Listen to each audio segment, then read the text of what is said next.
தமிழகத்தில் சட்டப்பேரவை தேர்தலுக்கான வாக்குப்பதிவு ஏப்ரல் 21ஆம் தேதி நடக்குது. கண்டிப்பாக வாக்களியுங்கள். வாக்களிப்பது நம்மளுடைய உரிமையும் கடமையும். இந்த காணொலியில் மதுரை வடக்கு சட்டமன்ற தொகுதி குறித்து தான் பார்க்க போகிறோம். அங்கே யார் யார் வேட்பாளர், அங்கே எவ்வளவு வாக்காளர்கள் இருக்கிறாங்க, அங்கு யார் இதுவரை கடந்த தேர்தல்களில் வெற்றி பெற்றிருக்கிறாங்க, இந்த தேர்தலினுடைய முடிவு என்னவாக இருக்கலாம் அப்படின்றது தான் பேச போகிறோம். மதுரை மாவட்டத்தில் வரக்கூடியது மதுரை வடக்கு சட்டமன்ற தொகுதி. சட்டமன்ற தொகுதி எண் 191. நாடாளுமன்ற தொகுதி பார்த்தீங்க அப்படின்னா மதுரை நாடாளுமன்ற தொகுதிக்கு உட்பட்டு தான் வரும். அங்கே யார் யார் வேட்பாளர்கள் பார்த்தீங்க அப்படின்னா திமுகவினுடைய சார்பில் கோ தளபதி அவர்கள் போட்டியிடுகிறார்.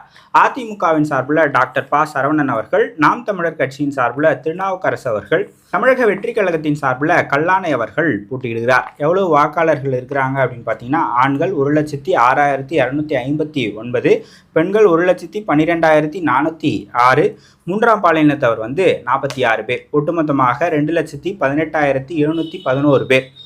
எவ்வளவு வாக்குச்சாவடிகள் இருக்குது அப்படின்னு பார்த்தீங்கன்னா 266. என்னென்ன சமூகங்கள் இந்த சட்டமன்ற தொகுதியில் இருக்கிறாங்க அப்படின்னு பார்த்தீங்கன்னா நாடார்கள் 22%, தேவர்கள் 14%, ஆதி திராவிடர்கள் 16%, முஸ்லிம்கள் இஸ்லாமியர்கள் 12%, செட்டியார்கள் 9%, மற்ற சமூகங்கள் 27%. இந்த தொகுதி 2008 மறுசீரமைப்புக்கு பிறகு உருவாக்கப்பட்ட தொகுதி. 2011 அதிமுக, 2016 அதிமுக, 2021 திமுக ஜெயிச்சிருக்கு.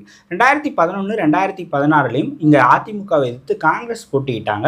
கடந்த முறை திமுக vs பிஜேபி அப்படின்னு இருந்தது. 2021 தேர்தல் முடிவுகளை பார்த்தோம் அப்படின்னா திமுக 73,010 வாக்குகளையும், பாஜக 50,094 வாக்குகளையும், நாம் தமிழர் கட்சி 15,311 வாக்குகளையும், மக்கள் நீதி மையம் 12,102 வாக்குகளையும் பெற்றிருக்கு. வேட்பாளர்களை பற்றி பார்ப்போம். கோ தளபதி திமுகவினுடைய வேட்பாளர். அவருடைய வயசு 70. திமுகவில் மதுரை மாநகர் மாவட்ட செயலாளராக இருக்கிறார். அவர் தான் தற்போதைய சட்டமன்ற உறுப்பினரும் கூட. 1996 அவருடைய தேர்தல் அரசியல் அப்படின்றது ஆரம்பமாகுது. முதல்ல 1996 அவர் சேடப்பட்டி தொகுதியிலிருந்து போட்டியிட்டு வெற்றி பெறுகிறார். அதன் பிறகு 2006 அவர் சேடப்பட்டியில் போட்டியிடுறார். அப்போ தோல்வி. 2011 2016 மதுரை மேற்கிலிருந்து போட்டியிடுகிறார். அப்பவும் தோல்வி. அதன் பிறகு 2021 தான் மதுரை வடக்குக்கு மாறார். அப்போ தான் அவருக்கு வெற்றி கிடைக்குது. 96 அவர் ஃபஸ்ட்டு எலெக்ஷன்ஸ்க்கு ஜெயிச்சார். அதன் பிறகு 2021 தான் ஜெயிச்சார். ஸோ 3 முறை அவர் தோற்றுருக்கிறார். 2006, 2011, 2016 தோல்வி. அதன் பிறகு தான் 2021 வெற்றி. இப்போ மீண்டும் மதுரை வடக்கினுடைய வேட்பாளராக அறிவிக்கப்பட்டிருக்கிறார். அண்மையில் இவர் ஒரு 2 மாதத்துக்கு முன்னாடி இந்த திமுக காங்கிரஸ் கூட்டணி பேச்சுவார்த்தை போயிட்டு இருந்தப்ப இவர் பேசின ஒரு விஷயம் ரொம்ப வைரல் ஆச்சு. அதுக்கு மாணிக்கம் தாக்கூர் அவர்கள் எதிர்வினை ஆற்றியிருந்தார். மதுரை வடக்க காங்கிரஸ் கேட்டு வாங்கும் அப்படின்லாம் சொல்லியிருந்தா. ஸோ அந்த மாதிரிலாம் இல்லாமல் மதுரை வடக்கு மீண்டும் திமுகனுடைய தளபதி அவர்களுக்கே கொடுக்கப்பட்டு இருக்கு. ஸோ அவர் ஏற்கனவே அங்கே போட்டியிட்டு வெற்றி பெற்றவர். திமுக மதுரையில் இந்த தொகுதியில் ஓரளவுக்கு வலுவாகத்தான் இருக்கிறாங்க. ஸோ இதெல்லாம் அவருக்கு பலமாக இருக்கு. அதிமுகவினுடைய வேட்பாளராக சரவணன் அவர்கள் அறிவிக்கப்பட்டிருக்கிறார். அவர் ஒரு டாக்டர். திருப்பரங்குன்றத்தில் அவருடைய மருத்துவமனை இருக்குது. அங்கே ரொம்ப செல்வாக்கு மிக்க நபர். ஆனால் அவர் மதுரை வடக்குலையும் ஒர்க் பண்ணிட்டு தான் இருக்கிறார். இந்த தொகுதியுமே அவர் விருப்ப மனுவில் கொடுத்திருந்தார். இந்த தொகுதியுமே அவர் கேட்டிருந்தார். 2016 அதிமுகவின் சார்பில் வெற்றி பெற்றவர் மரணம் அடைஞ்சிட்டார். 2016 ஒரு வாட்டி திருப்பரங்குன்றத்தில் இடைத்தேர்தல் வந்துச்சு. அப்போ சரவணன் அவர்கள் திமுகவில் இருந்தார். திமுகனுடைய வேட்பாளராக போட்டியிட்டு தோல்வியடைந்தார். அதன் பிறகு அந்த இடைத்தேர்தலில் வெற்றி பெற்றவரும் அதன் பிறகு மரணம் அடைஞ்சிட்டார். 2019 ஒரு முறை இடைத்தேர்தல் வந்துச்சு. அப்போ இவர் திமுகவின் சார்பில் திருப்பரங்குன்றத்தில் போட்டியிட்டு வெற்றி பெற்றார். அதன் பிறகு 2021 திருப்பரங்குன்றம் தொகுதி திமுக கூட்டணியில் சிபிஐக்கு கொடுத்துட்டாங்க.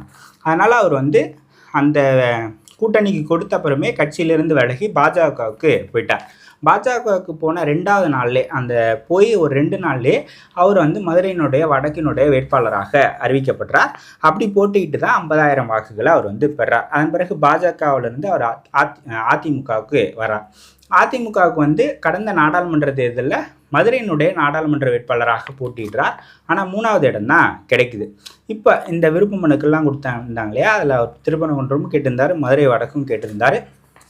ஸோ திருப்பரங்குன்றம் ராஜன் செல்லப்பாவுக்கும் மதுரை வடக்கு இவருக்கும் கொடுக்கப்பட்டு இருக்குது. ஸோ கடந்த முறையோட இந்த முறை இவருக்கு என்ன அட்வான்டேஜ்னால், கடந்த முறை அவர் தாமரை சின்னத்தில் போட்டிக்கிட்டு இருந்தார். இந்த முறை இப்போ இரட்டை இலை சின்னத்தில் போட்டியிட போகிறார். ஸோ அது வந்து ஒரு ப்ளஸ் பாயிண்ட்டு. ப்ளஸ் அவர் வந்து ஒரு ஹாஸ்பிட்டல் வச்சுருக்கிறாரு, ஒரு தொண்டு நிறுவனம் வச்சுருக்கிறாரு. ஸோ அதன் மூலமாக மக்களுக்கு நிறைய பணிகளை செய்கிறாரு. நிறைய காசு செலவு பண்ணக்கூடிய ஒரு தொடர்ச்சியாக மக்கள் பணியிலேயே இருக்கக்கூடிய ஒரு நபராக அவர் வந்து இருக்கிறார்.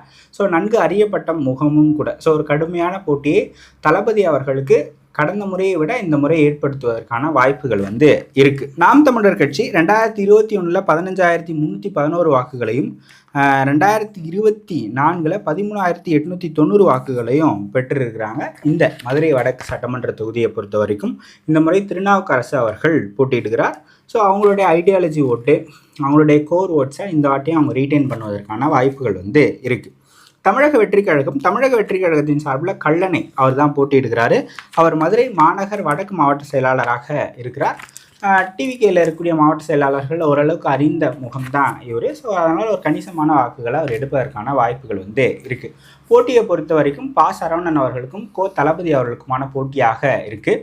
ஸோ ஒரு கடுமையான போட்டி இருக்கும் அப்படின்னு தான் நான் வந்து நினைக்கிறேன். மதுரை வடக்கை பொறுத்த வரைக்கும் 2 பேருமே வந்து பணம் செலவு செய்வதற்கு அஞ்சாதவர்கள்.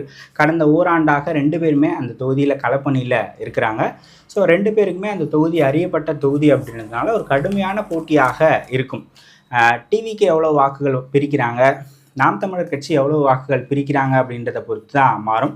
குறிப்பாக இதில் டிவிக்கே யாருடைய ஓட்டை பிரிக்கிறாங்க அப்படின்றத பொறுத்து வெற்றி தோல்வி அமையும் நான் வந்து நினைக்கிறேன். ஸோ மதுரை வடக்கு தொகுதியை பொறுத்த வரைக்கும் ஒரு கடுமையான போட்டி இருக்கக்கூடிய நிலை தான் இருக்குது. வெற்றி தோல்வியை கணிக்க முடியாது.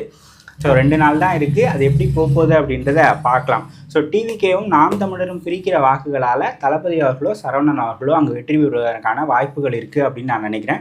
ஸோ மதுரை வடக்கில் யார் ஜெயிப்பாங்க அப்படின்றத நீங்கள் சொல்லுங்கள். உங்களுடைய பாயிண்ட் ஆஃப் வியூ என்ன அப்படின்றது இந்த கமெண்ட் செக்ஷனில் சொல்லுங்கள். இன்னொரு காணொலியில் சந்திக்கலாம். கண்டிப்பாக ஓட்டு போடுங்க. ஓட்டு போடுறது நம்மளுடைய உரிமையும் கடமையும். ஸோ நோட்டாவுக்கு ஓட்டு போடுவதாலோ இல்லை இந்த சிஸ்டத்தின் மேலே எனக்கு நம்பிக்கை இல்லை, அதனால் நான் ஓட்டு போட போக மாட்டேன் அப்படின்னு சொல்வதாலோ எந்த மாற்றமும் வராது. அதனால் எந்த பயனும் இல்லை. ஸோ நோட்டாவுக்கு ஓட்டு போடுவதற்கும் இல்லை ஓட்டு போடாமல் போய் இருக்கிறதுக்கு பதிலாக போய் ஓட்டு போடுங்க. ஒரு நாள் 22ஆம் தேதி லீவ் இருக்குது. அதை யோசிக்கிறதுக்கான காலம் இருக்குது. ஸோ யார் யார் வேட்பாளராக நிற்கிறாங்க அப்படின்னு ஒரு கிளான்ஸ் பாருங்கள். அதில் யார் சிறந்தவராக இருப்பார் அப்படின்னு நினைக்கிறீங்களோ அவங்களுக்கு உங்களுடைய வாக்குகளை செலுத்திட்டு வாங்க. வாக்களிப்பது நம்மளுடைய உரிமை. கண்டிப்பாக வாக்களியுங்கள். வாக்களிச்சுட்டு வந்து ஒரு கமெண்ட்லேயோ இல்லை வந்து ஒரு ஃபோட்டோ போட்டோ ஷேர் பண்ணுங்கள்.